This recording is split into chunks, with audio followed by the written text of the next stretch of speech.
Well, ladies and gentlemen, it is a real great pleasure to be back here at the center, sort of the heart of what I consider to be of nuclear education. And Bill is one to talk about me being all over the world.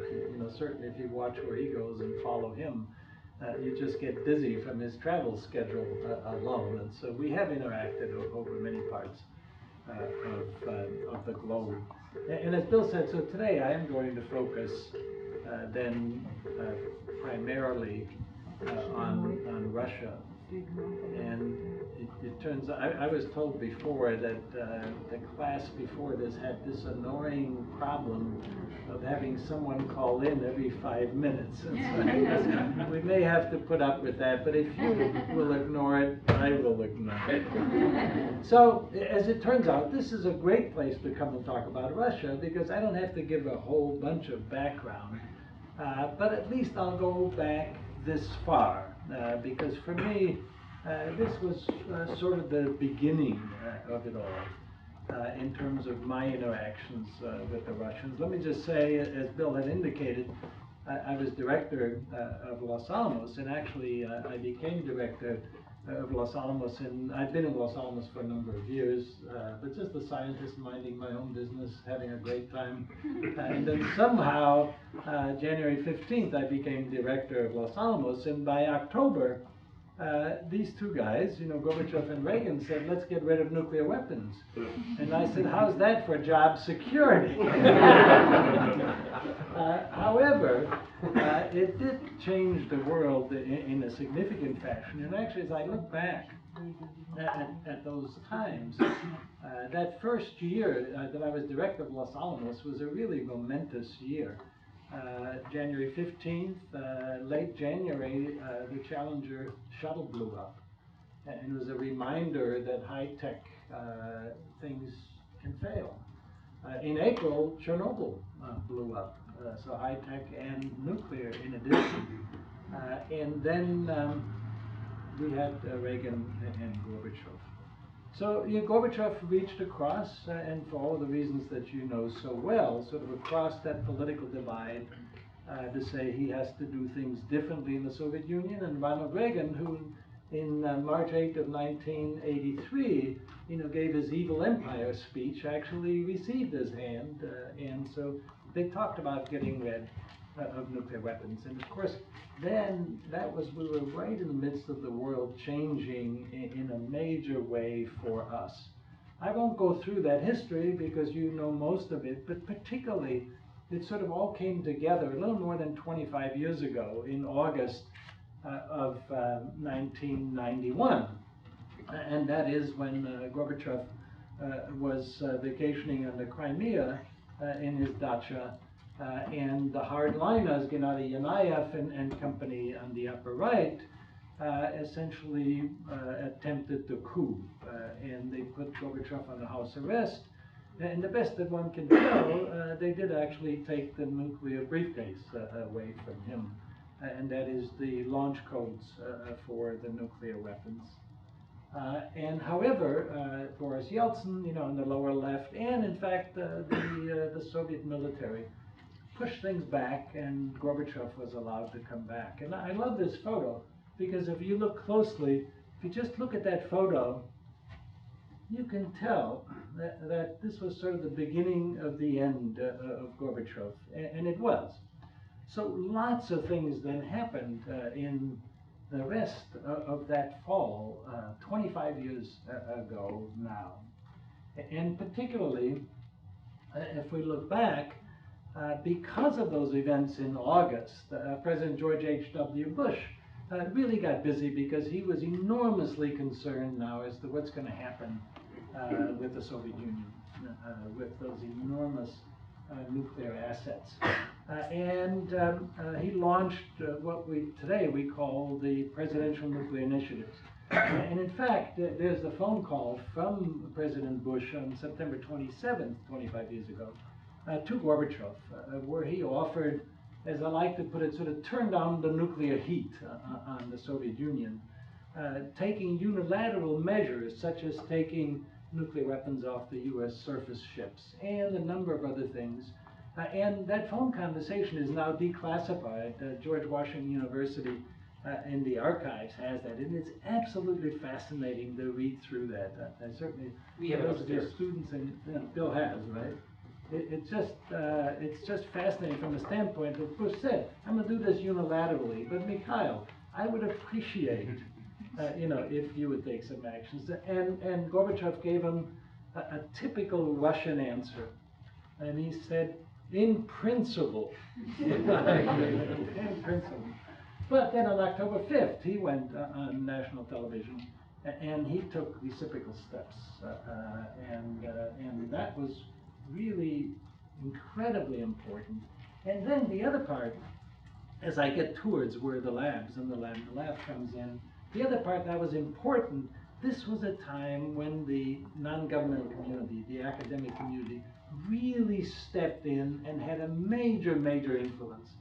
I mean, this NGO community, of course, as you know, is always at work doing something. Something is churning away. But this time, they not only was churning away, they had a major influence. And the people associated with that, I've just picked the ones that, to me, really stood out. And of course, you recognize one of those on the upper left, starting with Sid Drell to Tom Cochran. And I never would have thought, being from Los Alamos, I would give the NRDC and Tom Cochran credit. But they were amazing what they did. Then Tom Neff, with the HEU-LEU deal. Bill Potter, who was constantly in there, always working things and trying to make sure we went in the right direction. Yevgeny Velikov from Russian Academy, John Holdren, who at that time was at Harvard, Frank von Hippel, and many of you may not recognize David Hamburg. On the lower right, and he was president of Carnegie Corporation at the time. He was actually the person who was funding many of the NGOs to do the very things that I mentioned. So that the academic and NGO community really reached across that political divide, and it did so long before we did at the laboratories, because I spent the first 25 years or so of my career at Los Alamos being worried about the Soviet Union and helping to build the nuclear arsenal and the capabilities in order to deter the Soviet Union. And so it was a little difficult for us to make this switch, but these guys did, and they actually pushed the system in that direction. And then the four people I have up on top, Ash Carter, you recognize him now, he's Secretary of Defense, John Steinbrunner, who at that time was at Brookings, and then Bill Perry, my colleague now at Stanford, and of course he was Secretary of Defense for a while, but at that time he was at Stanford, and David Hamburg. So the four of them actually went to see Senators Nunn and Lugar during the formative times of the Nunn-Lugar legislation, of what became known as the Nunn-Lugar legislation. And it was based, interestingly enough, on one of these things that academics every now and then write, and it was one that Ash Carter and company wrote, called Soviet Nuclear Fission, from the Harvard Belfer Center. And what they laid out was, hey, this world has changed. We have to change the way we're going to interact with the Soviet Union. And Senator Nunn had actually tried to pass legislation before with Les Aspin, but he couldn't get traction in the US Congress. However, these four people came, and the way I like to put it, and actually Senator Nunn agrees with that, they provided sort of the intellectual underpinning and a justification as to why something very different is necessary. And then these two people, Nunn and Lugar, had the foresight, and then they were able to craft the legislation that we know as the Nunn-Lugar Cooperative Threat Reduction Action, which was signed in December of 1991. So 25 years ago, all of these things were going on. And sort of the best way, and again, many of you know that, but I'm going to try to sort of encapsulate what the situation was like. And it was captured in David Hoffman's book, The Dead Hand, where he actually said, Nunn and Lugar helped Russia and the other former Soviet republics to cope with what he called an inheritance from hell.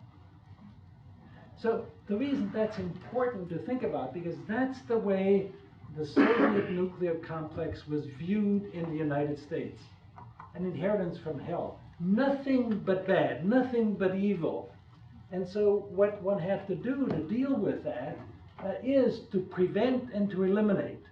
And so much of the early legislation, the early push was, now that the Soviets, and particularly as it became Russia, which was December 25th, 25 years ago, that one has to do is to prevent and eliminate.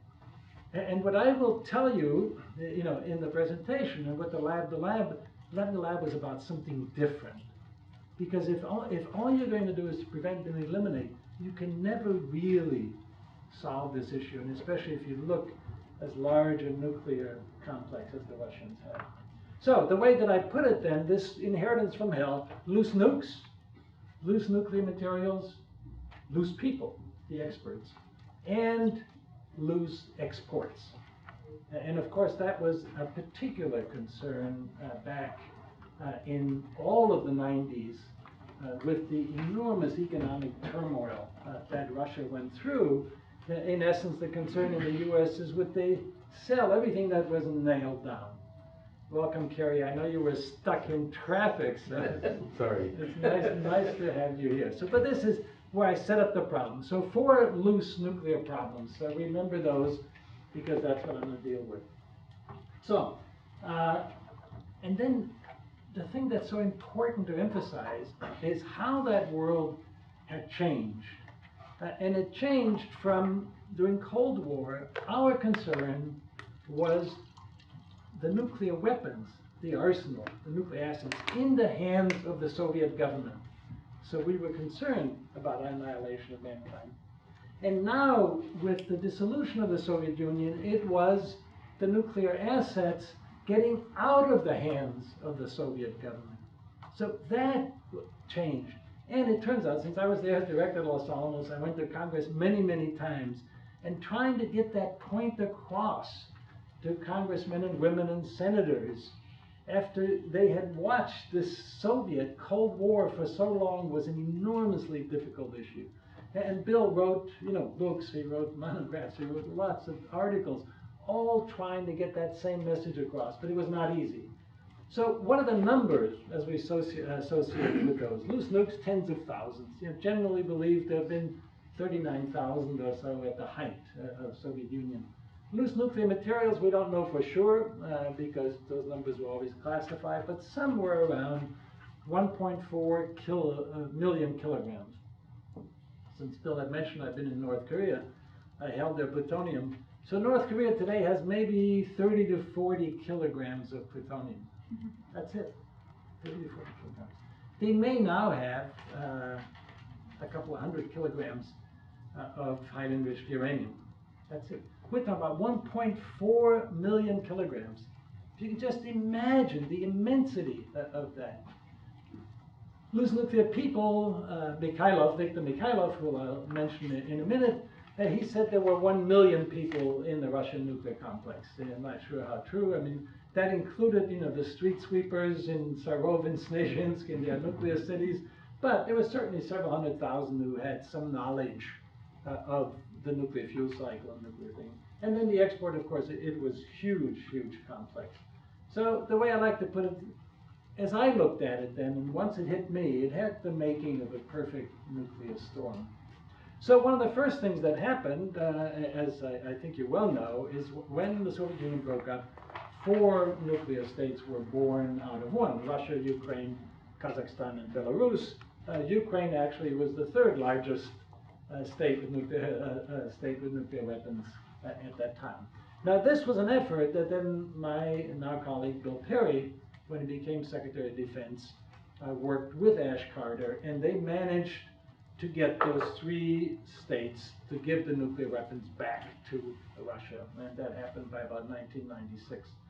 It wasn't all that easy, but it was very, very important. They accomplished it. The only thing the labs had to do with this is just to provide some technical support, but this was a governmental effort. The labs came into play actually because of Reykjavik.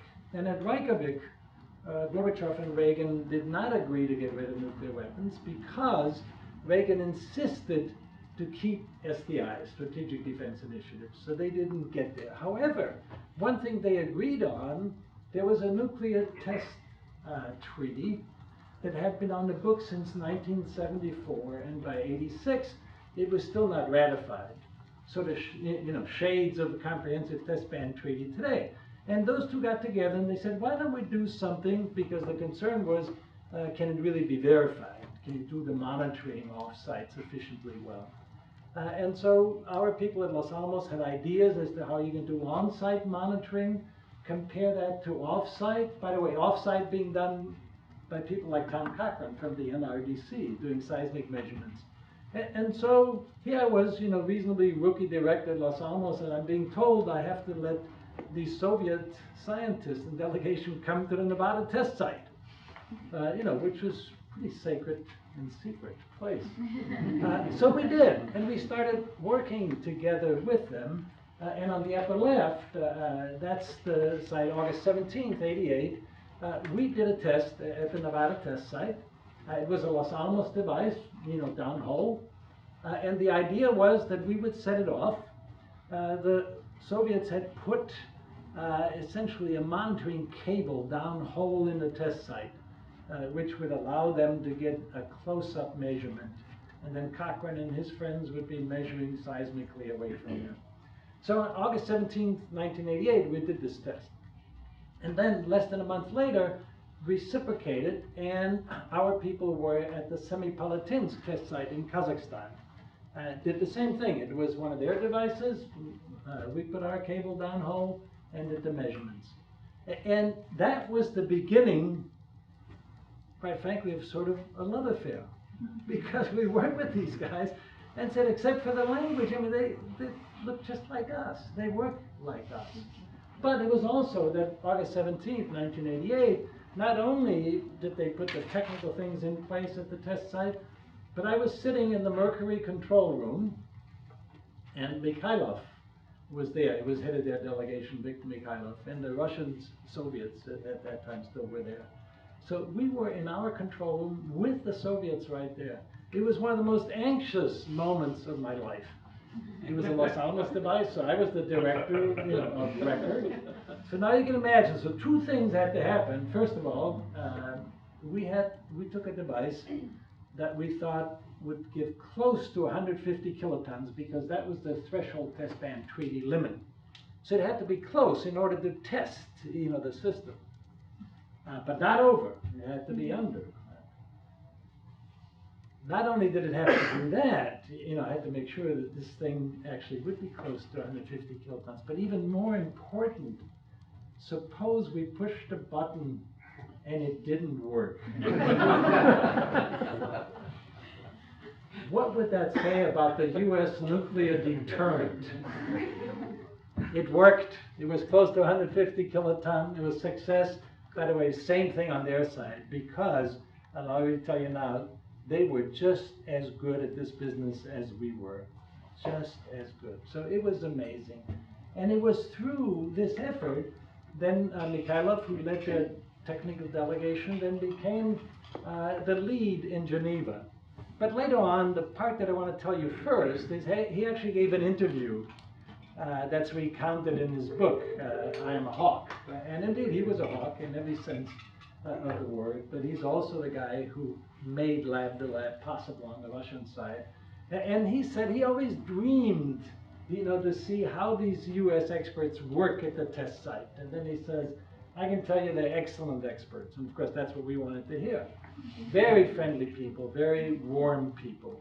And then he said something else, which actually is the theme of the book all the way through. Even though the book is about bombs, the book is about fissile materials, the book is about exports and technologies, but mostly the book and our effort was about people. It was about people. And what he said, and we have cut a window into their hearts as well. We've cut a window into their hearts. For those of you who've known Mikhailov, you wouldn't think that Mikhailov would actually say those words, but he did, because he felt them. So what he did then, in the negotiations in Geneva, which is where the treaty then was finally, the language was negotiated, there were some trips to Moscow to deal with the Russian experts there, and on a couple of those trips, Mikhailov actually made it possible for Los Alamos, my colleagues at Los Alamos and Lawrence Livermore, to go to their Los Alamos and Lawrence Livermore. You know, at that time we call Azimuth 16 and Chelyabinsk 70, or now we call Viniev Institute of Experimental Physics and Vinitiev Institute of Technical Physics. And these are my colleagues sitting there with the Russians, you know, with a bonfire out there first in 1990 already. So this was still during Soviet time, and they opened this crack, you know, in the window to allow these guys to come in. And what happened is the scientists on the Russian side started giving proposals to my guys, and my guys came back and said, hey, they want to do some work together. And I said, wow, that's fantastic. So I went to Washington and tried to convince the Washington folks that, hey, we can go to their labs and they could come to ours. They said, no way. So 1990 passed, 1991 passed, nothing happened. Then in late 1991, for all the reasons that I just told you, and particularly President George H.W. Bush, and his main concern was the concern that was called the brain drain. It's sort of what I call the loose experts, loose people. The fact that those Russian experts would either sell their capabilities or go someplace. And so out of that, they finally took my proposal and they allowed us to do an exchange of laboratory directors. And that's exactly what happened. So here, in this case, Vladimir Belugin, Vladimir Nechai, the directors of their two laboratories, they came and visited Lawrence Livermore and Los Alamos in early February of 1993. This is 6 weeks after the dissolution of the Soviet Union. The only way you could get this approved is, I think both governments were in turmoil, in chaos. They didn't know what to do. They didn't know how to deal with this. Otherwise, there's no way we could actually get approval to go into those places. And we did go in. And in fact, I like this photo because the person who's about to shake, this is me, about to shake my hands is Yuri Borisovich Khariton. And he was what we call the Russian Oppenheimer. So he was really the face of their program. And he's there ready to shake my hand. And I'm going to show you a video now. It's just a short clip. And it's a video of our arrival, February 23rd, 1992, in Cerro, the town, or what we call their Los Alamos. It's a video that they took and then sent me a few years later, and it'll give you an idea of what it was like. And so here we are arriving, you can see February 23rd, 1992. 2 weeks later, the director of Los Alamos National Laboratory, Secret Hacker, and the director of Lawrence Livermore National Laboratory, John Knuckles, together with their deputies,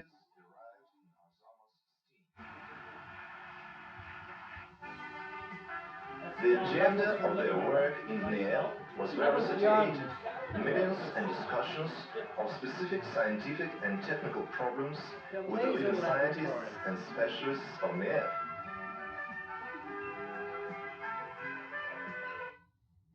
So the bear hug. So this was academician Alexander Pavlovsky. He was a Sakharov disciple, just one of the best scientists of the last century.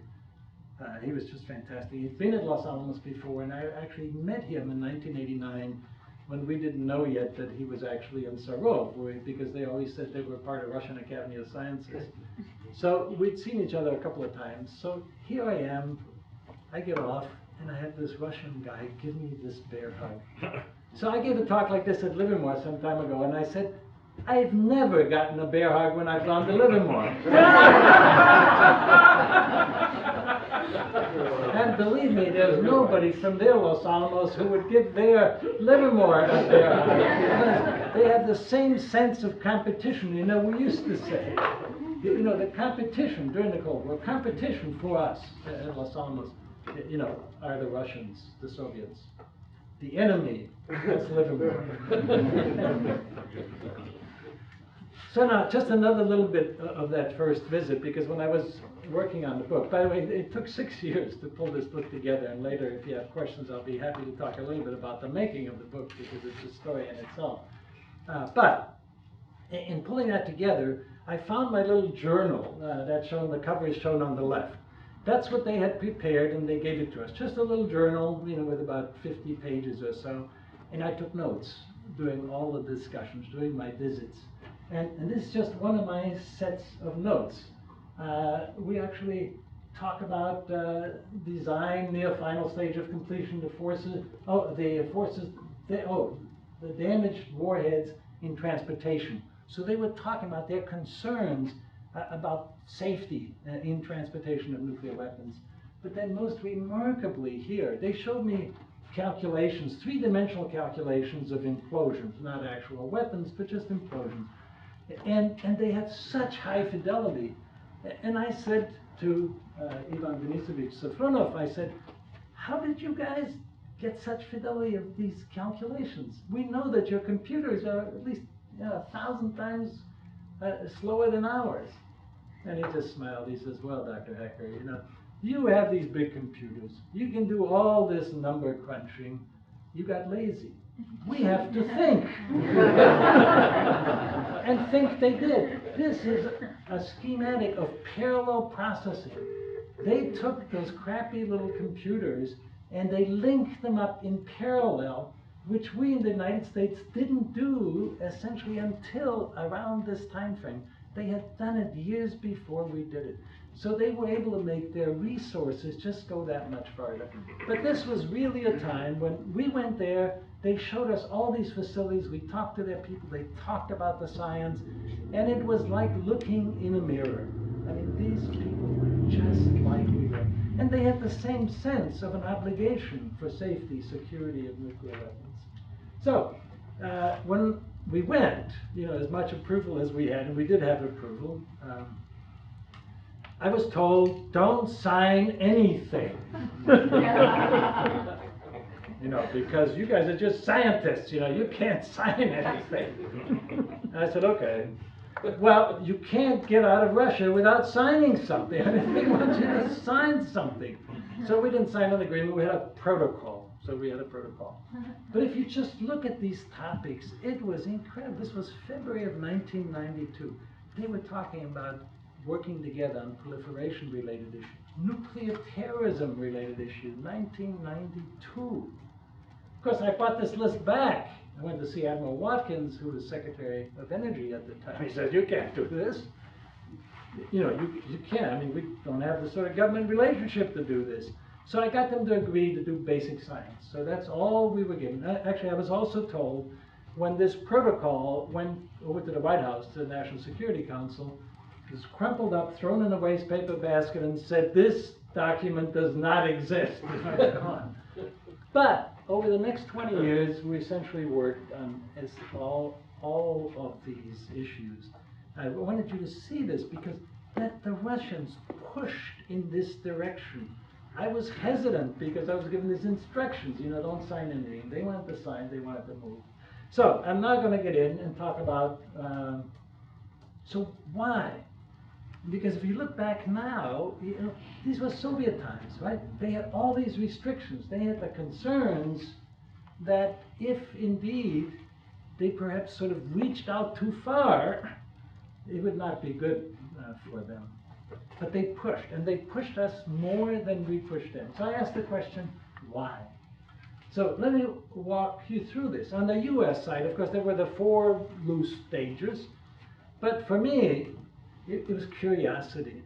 And for my colleagues, you know, from the labs, also curiosity. How do they work? How good are they? We knew that Soviet science, you know, they were educated in the same grade schools of European physics that our people were. We knew they were good, but we didn't know. I mean, from a nuclear standpoint of safety, security, all we knew was what happened at Chernobyl.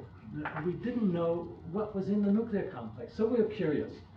From their standpoint, so that's my listing. So NV isolation, they loved those early years of European physics. They didn't want to be isolated, but they were. They wanted to pay their people. So it was important to have a relationship, and that relationship, the Cooperative Threat Reduction Program, you know, over these last 25 years, it put something on the order of $12 billion of US money that was actually expended in that direction. they wanted to themselves mitigate the nuclear dangers, their concerns for nuclear safety. Of course, now they had all these weapons coming back, from the field. Of course, they've had weapons coming back before, but never so many in such a short period of time. And then hope.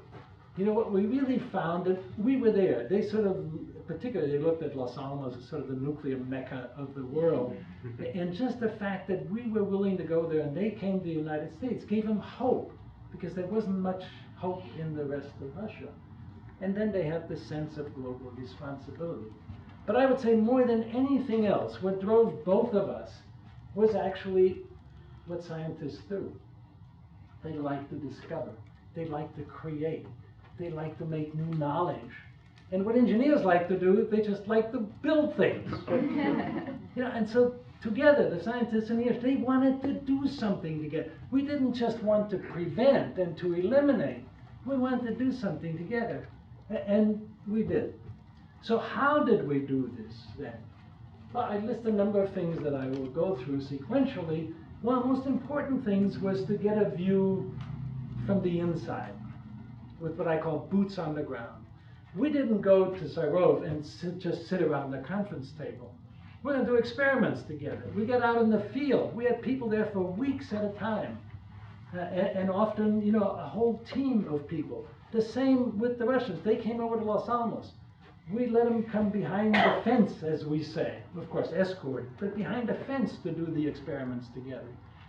In that process, what we found out is their concerns, their issues were very different than ours. And so this inheritance from hell to them was the exactly opposite. It was their means of reviving Russia. Because the weapons, it's to make sure, to guarantee their sovereignty. The materials, it's for their grandchildren. Plutonium is not something that you ditch into the ground. You burn it in fast breeder reactor to make electricity for your grandchildren. That's what they believe. Nuclear scientists and engineers, these guys weren't the problem that they were worried about going to Iraq or Iran. They were going to uplift the whole economy. That was their view. And then nuclear exports, they were exporting fossil fuels, but this is a high-tech export. And so that was the hope. And that was so difficult for our government to actually understand that, no, it isn't just this inheritance from hell. So that's what we learned. It was also then to cooperate to do good, not just to prevent, as I just told you. And the other thing, again, at that time, our government was in sufficient chaos. They didn't quite know what to do with the Soviet Union coming apart. We were able to do things quickly, flexibly, or as the Russians like to say, concrete, do something. Don't just talk, do something. So we did. And the sort of things that we did that were concrete, this is just fantastic. That's the sort of things we did. No conference table, we were out. This is out in Sarov, behind their fence. And of course, the Russians, I think many of you know, they love to blow things up. They love to work with explosives. And they are so good in working with explosives. They are really good. So this is an old Sakharov idea. And the idea is that you make high magnetic fields by explosive flux compression. So you make a magnetic flux by having a coil and sending a current through it. And that makes a magnetic field. Now you take that magnetic field and you squeeze it really rapidly with explosives. That's what this is. And so this is an explosive flux generator. So that's what we did. And this American, Russians, all standing around doing this experiment. And the experiment was to create the world's highest magnetic fields. And so we did that very quickly, within 1 year's time, in essence, let's say a year and a half, on both sides. We did experiments over there, they did experiments at Los Alamos. They were better than we were in building these flux generators, although we had built them also, but they were better. We were much better at diagnostics because the whole US industry, in terms of diagnostics and semiconductors and everything else, was just that much better. But that's what we worked together. And then one of the first experiments, this is the reaction. This is Sasha Pikov picking up Steve Younger, who was my colleague in leading that, in the Russian Warhead. And the reason for that is they had just done this experiment which created a magnetic field of 28 megagauss. Megagauss. Now, the Earth's magnetic field is 2/10 to 6/10 of a Gauss. So they created 20 million Gauss in this flux compression experiment, the highest in the world. And that, you've heard of megatons to megawatts. That was really good, but it was not a scientific challenge, for heaven's sake. This is megatons to megagauss. That was a scientific challenge. That's when you pick up your partner and you say, look, we've accomplished something that's never been done before. So what I wanted to do is set the stage for you. This was our relationship. That was the relationship between their scientists and our scientists. Then we also saw, because we had such enormous respect since they were so good scientifically, side by side were partnership of equals. Even though the Americans had to supply sort of more of the money, because they didn't have any money. So it was a bit uneven, but the American government often made it really uneven. Like a donor-acceptor relationship. This is foreign aid. This was not foreign aid, it was a partnership. I liked, and I showed Reagan's phrase of trust but verify. We said, no, we can do better. Trust and benefit from that trust. Actually get something out of that trust, like 28 megagauss. Or later on, those megagauss then turned into NPCNA, Nuclear Materials Protection Control and Accounting. It was only because we had developed that relationship with the scientists that they were able to sort of lower the guard enough, that we developed enough trust that we were able to get into their facilities. I brought them to Los Alamos, to TA-55, which is the plutonium facility. I had the Russian directors and their people go through our plutonium facility. Of course, first Washington said, you can't do that. You've got classified stuff in there. I said, we can cover up the classified stuff, for heaven's sakes. So we had them through there, and it's that what developed the relationship. The continuity of effort, might sound somewhat arrogant, but in Washington, people come and go. At the labs, I got to Los Alamos 51 years ago. I still have some association with the labs. So I've been there during that whole time. I'm still working with the Russians, after all these years. So you have to have a continuity of effort. If you develop relationships, Bill Potter's been doing this, also for 30 plus years. And then the holistic approach, in Washington, you have all of these non-proliferation programs, but they are just stovepiped. They don't reach across.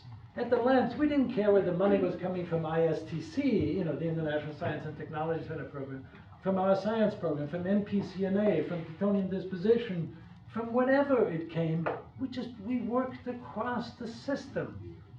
And that's what made it. And then the window of opportunity, for several reasons. One, on the Russian side, of course there was chaos in the government, but particularly it was Viktor Mikhailov. And so if you ask the Russian, why was this possible, they will say Viktor Mikhailov. Mikhailov had a relationship directly with Yeltsin. Yeltsin made several key decisions early on, right off the bat, in 1992, when he first set up the new Ministry of Atomic Energy. He decided, on the basis of advice from Mikhailov, to keep the Ministry of Atomic Energy, civilian and defense, together.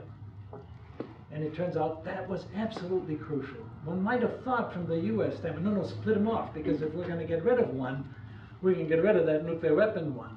But it would have killed the nuclear weapons part, because they were going to make money with the nuclear energy part, and that allowed them to do as much as they were able to do in nuclear security. So it was important. Window of opportunity on the other side was somewhat similar. I worked for the University of California, director of Los Alamos.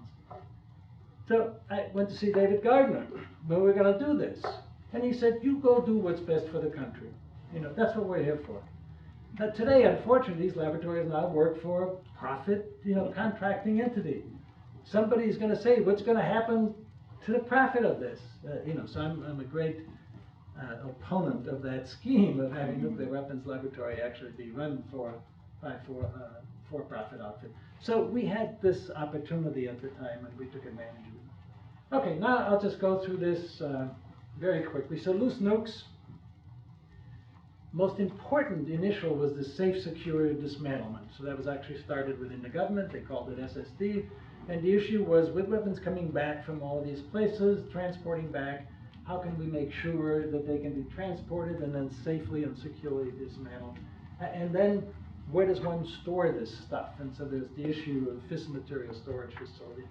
That program eventually became what we called WSIX, or Warhead Safety and Security Exchange.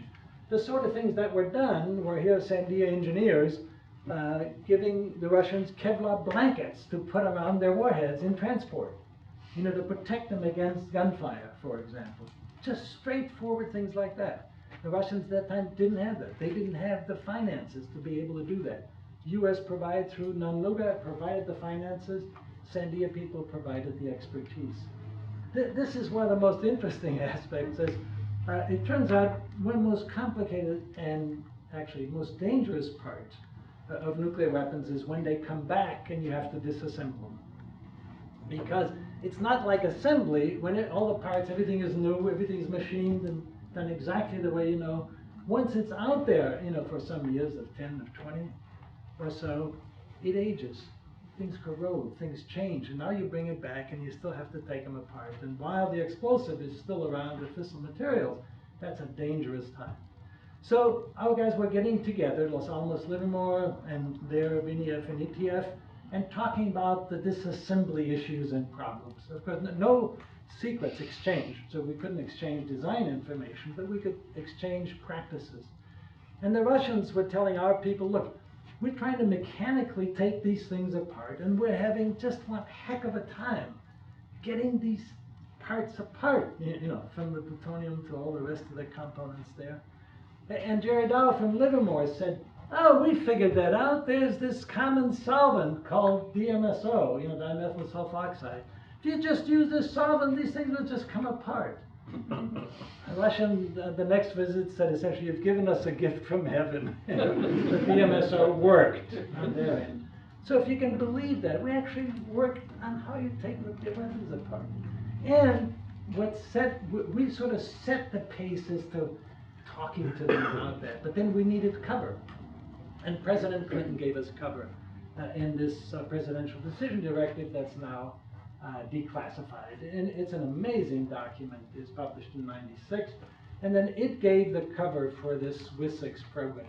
And he said, you know, sustain scientific confidence of individuals responsible for ensuring confidence both in Russia and the United States. So that was the first time we'd actually been given to say, yes, it's important for the Russians to have the confidence, that they have the competence to have confidence in their own stockpile.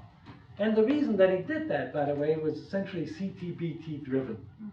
Because in order to get Yeltsin to sign up to the CTBT, he had to indicate that he's willing to take a step in the direction of actually making sure that they can do stockpile stewardship.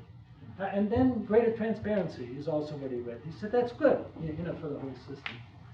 So that was enormously important, and it helped us a lot. We talked a lot, I want you to study this diagram, we talked a lot about stockpile stewardship over the years. I've covered some of that in the stockpile stewardship. But so, this is, and by the way, their problems were very similar, you know, to ours. So how do you take care of the safety, security, reliability of nuclear weapons without nuclear testing?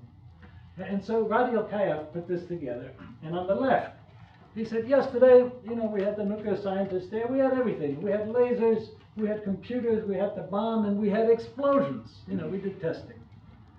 Today, this was 1996, said, well, you know, we put the young man on my lap, and I sort of tell him about all these things. I try to educate them. But tomorrow, the problem we're going to have, you know, the old guy's going to be gone, his picture's on the wall, even skewed partially, and the young man's just scratching his head. Well, there are the lasers, you know, the bombs, the computers, I don't quite know what to do with them. And so that's stockpile stewardship, and that's the problem we both had. In the late 1990s, let me tell you what they said. As we went over, we talked about stockpile stewardship, they said, your concept is brilliant. I actually took Dick Reese with me, who was Assistant Secretary of Defense Programs and one of the main architects of U.S. stockpile stewardship. They said it's brilliant, but we can't afford the national ignition facilities or the supercomputers and all of those. So now, actually, it turns out they can, and they are, and they have for the last 5 to 8 years or so. Okay, let me go on to nuclear materials, which was actually my greatest personal concern. Fissile material storage, that was a big governmental program. The scientists supported it. The materials protection control and accounting is there the government tried officially to have a government-to-government program. Jim Goodby, who was ambassador at that time and now still spends some time over at the Hoover Institution at our place, he tried to negotiate with Mikhailov. And Mikhailov said, no thank you, our materials are safe, they're secure, you don't have to worry about them. Well, I was out there. I saw what they did in their facilities and buildings, and it was the old guns and guards and gulags. You know, they didn't make the switch into this new world that they now have to live in. So that's when we started to work together, and I actually went to see Charlie. And then I should say, then later on, again, these are mostly government, stopped fissile materials production by stopping the plutonium production reactors, and fissile materials recovery, sort of switching things off various different fuel cycles, and then second line of defense. But in NPCNA, I happened to catch the newly appointed Undersecretary of Energy, Charlie Curtis, and I told him, look, we can get the Russians to work with us. He said, how much, this was in April of 1994, he said, how much money do you need? I said, well, $2 million will get us started. And so that's what started these programs. So I'm here signing the first MPCNA contract at Vinitiev, and then with Kurchatov, with Nikolai Nikolaevich from Mariov Stepnoy. So we signed those. Now that program then lasted for 20 years. It was terminated December of 2014. Spent close to $4 billion. Started strictly through lab-to-lab effort, and then sort of blossomed. By the time the money got big, it became a big government effort as well. But it was successful. These were the Russian sites. This was a 1998 DOE document. Just to give you an idea, those materials were indeed all over, and I already showed you how much material was there. Another incredible story, and in the book we cover the origins of those programs by the people who started them, like Mark Mullen, and interview with Charlie Curtis. Then one of the most remarkable programs out of that, and I think, you know, Bill, you knew quite a bit about that, the Navy-related program. And so we were able to go from working with their nuclear institutes to the military, and particularly through the Russian Navy. So we started that, and there were 3 guys here, Livermore, Sandia, and Oak Ridge, Michael Byron, Brian Gardner, David Lambert. They were called the 3 Amigos. And those 3 went and worked first with the Russian Navy. We made that possible through Kurchatov Institute, and then to the 12th Kumo, and then Strategic Rocket Forces. I could not get them to write their story, because they're not only 3 amigos, but they're 3 cowboys. I mean, they're guys who go out there, they do stuff. They want to write things up. So the only way I got them to do the story is I interviewed them. And so the interview in here is just remarkable. Then I interviewed 2 of their Russian counterparts. Russians also didn't want to write. So we have a lot of interviews in here. The interviews are when the principals didn't want to write. And they write the story of how they work with the military. And particularly, if you look at today, can you imagine these guys doing vulnerability assessments for the Strategic Rocket Forces sites in Russia, for the naval sites? And they worked out through the personal relationships, and Admiral Urasov, who was an absolute hero in all this, they worked out through those personal relationships to be able to get the trust to figure out a way they can go to those sites without compromising, you know, the secrecy and the important aspects of the site. That's why I say this is a story about people. Okay, one of the neatest stories is actually the Semipalatinsk story, and I won't be able to do it justice, but again, the book has a chapter, and the best article in that chapter is by my Russian colleague, and he writes, the Russian version of what happened in the Semipalatinsk story. So just a quick version of that story is that most of you know about Semipalatinsk. They did a lot of nuclear testing above ground, underground in tunnels, underground in boreholes. Lots of them, 456 tests altogether. However, what I was interested in was if you did a test, and you do it in a tunnel in a borehole, and if it works, that plutonium is taken care of. If it doesn't work, then you have a problem. Or if you did experiments out in that huge test site where you might have used highly enriched uranium or plutonium, and then you left it out there because you never expected that test site to be in a foreign country. And so when I went then to see Radi Ilkayev and my colleagues at Vineyard, and I said, did you leave anything behind at the test site that you might be worried about? And he just said to me, we're not going back. We're not going back. Of course, Bill Potter was there. He was there in Kazakhstan during all those years. They didn't want to go back because of the concern about environmental reparations that they would have to pay. I said, I'm worried about the environment, but that's not why I'm here. I'm worried about, did you leave plutonium, highly enriched uranium? That might be easier to pick out of that test site than to make it in a reactor or in a centrifuge. And he said, we're not going back. So I went by myself through the ISTC program. We had Kazakhs came to Los Alamos. I asked them, and they said, we don't know anything out there. The Russians won't tell us anything. And besides, we've got these copper cable thieves out there, and they're digging up the ground because we don't have security. So I went out there. That's the guard gate. It's out there in 1998 to the test site. Doesn't look too secure. Then there's this. Here's my colleague Jim Taves, who was with me. Somebody abandoned a motor car with a sidecar in the test site, And then I saw this, and this is the part that really scared me: the trenches. I was expecting to see Kazakhs on camelback pulling on copper cable. Instead, they had this machinery that just hundreds of kilometers of trenches. And my immediate reaction was, what was at the end of some of those copper cables? You view this from the air, and it's like canals on the moon. I mean, it's just amazing. Everywhere. You can see all of these, and of course, viewing things from the air, CNS here, Senate does that really well. So I took these photos back to Ilkayev and Vineyard. He said, I'll have someone to talk to you tomorrow. And he did. And so he brought the scientists who did those experiments over the years, and for the next close to 15 years, we worked on this project. We worked on it secretively. We didn't work on it with the IAEA.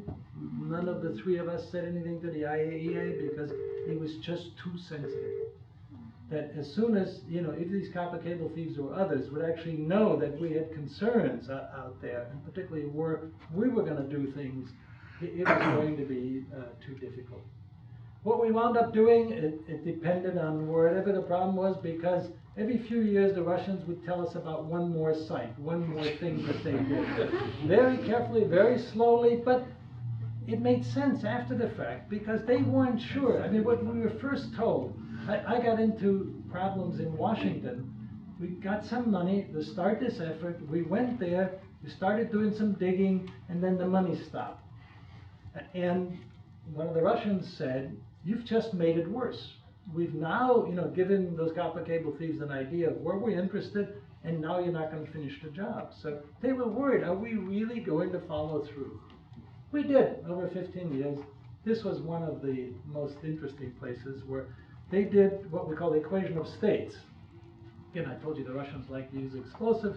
Take a piece of explosive, a little piece of plutonium, and you shock the plutonium, and then you measure how the plutonium responds. We did most of those tests inside a glove box. We used a gas gun, They did it out in the field. I mean, it's not that bad. They left it there. They never expected it to go anywhere. So, and then what made it work, again, this is the human dimension. This is Yuri Stiachkin on the left, and my colleague Phil Himberg. I'm taking the photo. And look at the expressions. We had to develop those kind of relationships because we needed the Russians to tell us where they did what. We needed the Americans because we're going to supply the money and we're going to make an assessment. Is this a proliferation problem or is it an environmental mess? And we needed the Kazakhs because it was their country to clean it up. So we have to have this. It was the beer and vodka exchange. And so that's what works. So we told Yuri Stiachkin and his buddy Viktor Stepanyuk, why don't we go out to eat tonight? We'll pay for it. And again, in typical, Yuri would say, well, you know, why don't we just go get some salami, we'll get some chleb, you know, some bread, and we'll get vodka and beer, and we'll eat here in the hotel rooms. And again, that's the idea. This is what Viktor Stepanyuk wrote in his paper. You know, there are some 26 sites, and in the end, some 100 kilograms of weapons-grade material that was sort of dispersed in the sites over the years. And we took care of it in a variety of ways that I won't talk much about, but some of that is in the book. Okay, loose people. I'm going to go through this quickly because probably used up most of my time already. The brain drain part, lab to lab, I already mentioned to you, the science. The ISTC, that was State Department run, also helped a lot with sort of keeping the Russian nuclear-related scientists working on things other than nuclear weapons. And then other DOE programs, what were called Initiative Proliferation Prevention Nuclear Cities Initiative. The sort of thing, I don't expect you to read all of those, but you're going to read this. So just in this magnetic flux compression and related activity, one of them is just how you make fusion, you know, thermonuclear fusion without a bomb, because these devices could be used to produce pure fusion, at least so both they thought and we thought, for energy production. These people over 20 plus years, 400 joint publications, so that's what I meant, that's why they were excited, and this was big time for them. In plutonium, that was my business since I really loved plutonium. I did plutonium science for many years. I know it's strange that somebody would like plutonium, but I do. And Lydia Timofeeva was their premier plutonium metallurgist. And we solved puzzles that for decades we couldn't figure out why Russian and American results seemed to be so different. And then we've had annual workshops for many years. These nuclear cities related things, we helped them set up an open computing center. Ann Hayward from Livermore and Jim Treves worked with the people at Vanguard, sort of their nuclear assembly site. And we did a lot of those things. For the most part, none of those were ever enormously successful in creating a lot of civilian jobs for the Russians. But I thought altogether they were enormously successful in giving hope to those people and having them work on something. Exports, as Bill and others know here, in the 90s we had some problems with the Russians, what they were doing with Iran and so forth. But for the most part, they've become a very responsible nuclear exporting state. And today that's really important to them because they want to make money. And they do make money. They make huge amounts of money through nuclear exports. So they knew it was important, they're doing the job. And then what was important also in terms of window of opportunity, not only did we have to have good NGO folks, but you needed some good government people. Because most of the government bureaucracy was against everything we were doing. You know, we're supposed to follow the lead of the government bureaucrats.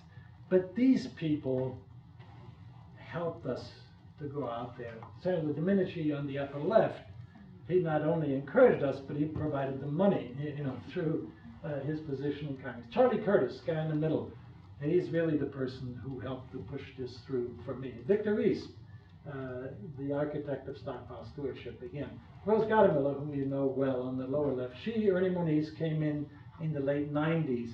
And for example, Rose was absolutely essential in the Semipalatinsk project, in that we had to have a meeting with Lev Ryabov and with Shkolnik.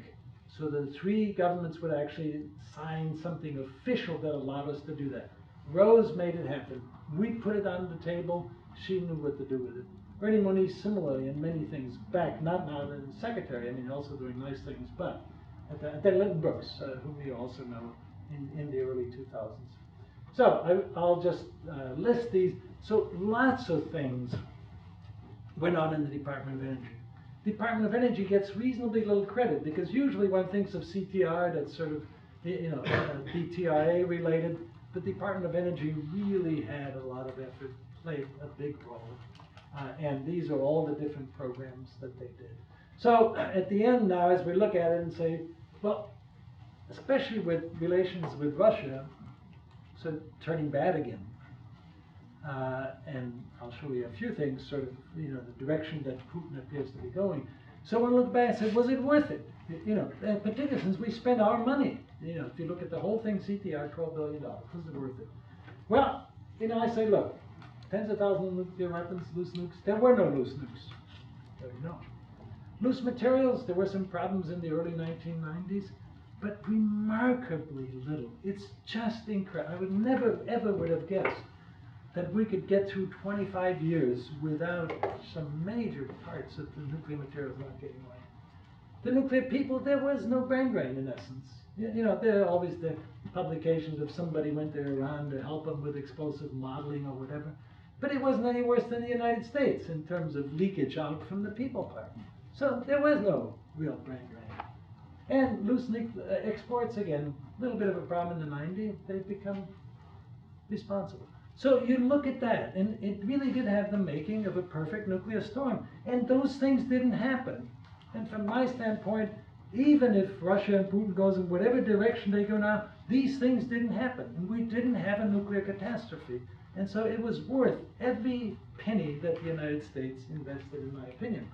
Now, one also then asks, so why was there no catastrophe? In America, since we're so America-centric, we tend to say, well, American money. I mean, look, we put that money in there. That's what saved them.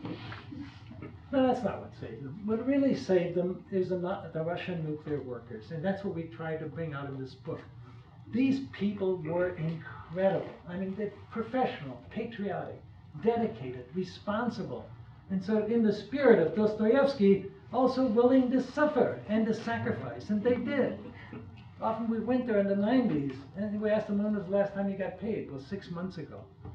6 months ago. And there was no brain drain. There was essentially no selling of things. They stuck in there for their country because of those things. But it was also a time where the U.S. government stood tall. A time you can look back, and especially with all the partisanship now, it's a time when they stood tall. George H.W. Bush, he should get a lot more credit for what was done, actually reaching across. Non-nuclear cooperative threat reduction, visionary legislation. President Clinton's PDD 47, unbelievable, if you look at it today. And then Charlie Curtis is really the guy who gave us, the scientists, in terms of lab to lab. He gave us the leeway. He understood that we had a special connection across that former political divide that could pay off. And then I think we, the scientific community, and also the rest of the community, we stepped in just in time, and we like to say, we played a role. So it was a remarkable cooperation for 25 years. I gave a talk back at DOE a week or so ago. I said, in Washington there's a saying, there's plenty of blame to go around. Well, in this program, I'd like to make it, there's plenty of praise to go around. From the NGOs to the academic community, to the government, to the scientists, to the Russians. This was remarkable in the end. And that's the story we try to tell in the book. And the title of the book comes from the fact that Lev Ryabov, in his interview, he also wouldn't write. So he was the first deputy minister of atomic energy. So he said, and it's typical Russian. So we all arrived in the nuclear century in one boat. A movement by one will affect everyone. We were doomed to work together, to cooperate. That's where I got the title, Doomed to Cooperate. That's why he said, that's why we wanted to work with you. We knew we had to work together. So where we are today, and I'm going to give you a really short version of this.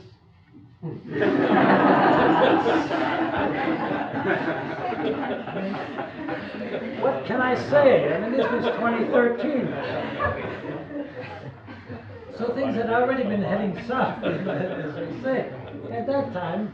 And then I was there 2 months after, in April, 2 months after Crimea. That was one of the wall murals And for those of you, of course, many of you know Russian really well, but those of you who were there, I mean, this was, Crimea and Russia together forever.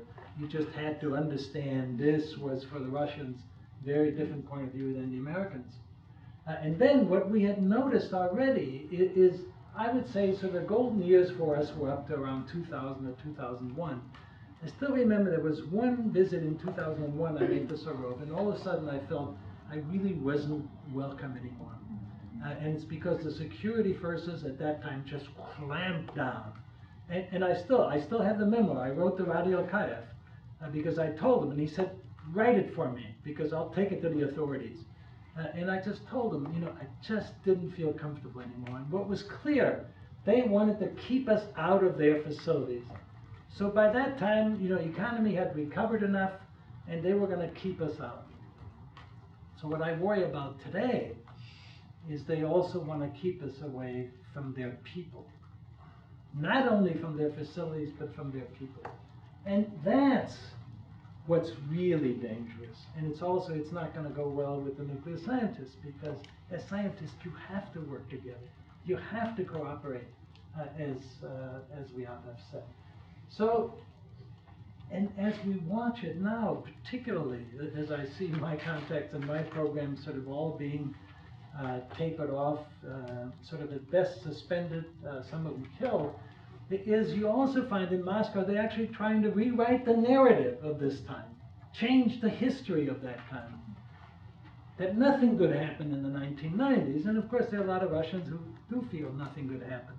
But in the nuclear arena, lots of good things happened. The bad stuff didn't happen. The labs did come back. And so they shouldn't rewrite the history. And then, of course, what's happened in the last couple of months, lots of negative things.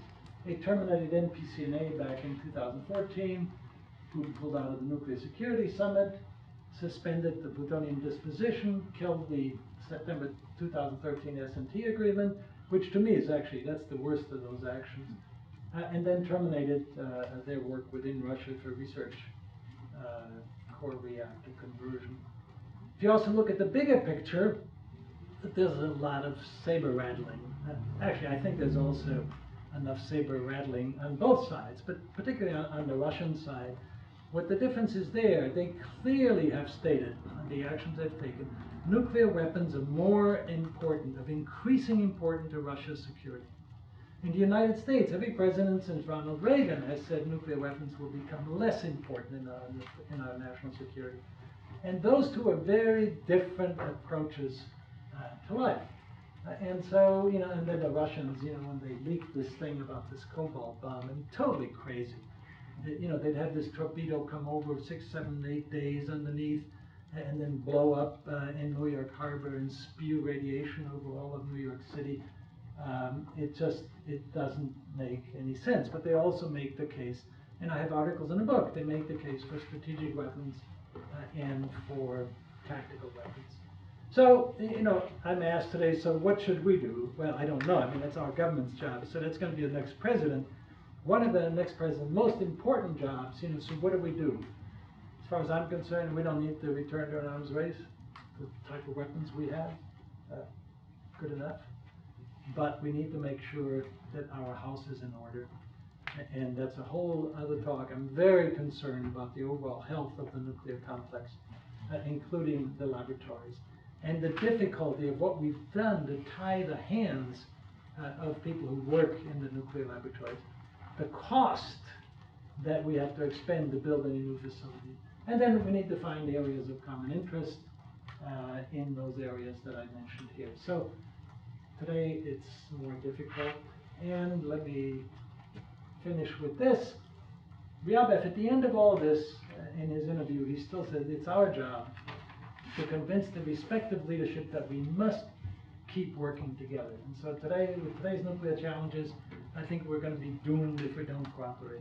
Phil, I'm sorry I've gone on that long. No, it's fascinating. I wish we could Let me stop take the whole right afternoon. Here. And of course, I'll be happy. Let's do at least one round of applause here.